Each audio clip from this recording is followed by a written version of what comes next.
Welcome to Omega India TV news. Chhatrapati Shivaji Maharaj Jayanti సందర్భంగా బుధవారం మెదక్ మండలంలోని రాజుపల్లి గ్రామంలో శివాజీ సేన గ్రామస్తుల ఆధ్వర్యంలో శివాజీ విగ్రహాన్ని ఆవిష్కరించారు. ఈ సందర్భంగా టపాసులు, డీజే పాటలు, బ్యాండ్ బాజాలతో నిర్వహించిన వేడుకలు అంబరాన్నంటాయి.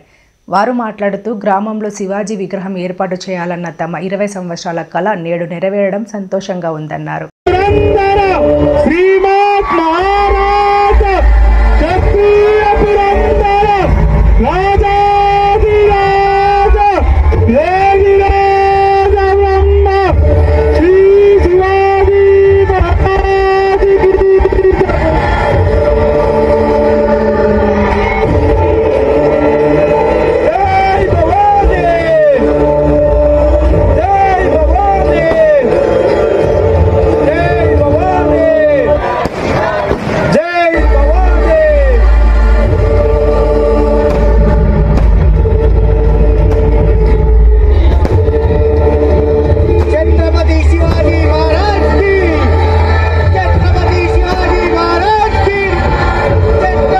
సబ్స్క్రైబ్ చేసుకోండి ఒమేగా ఇండియా టీవీ.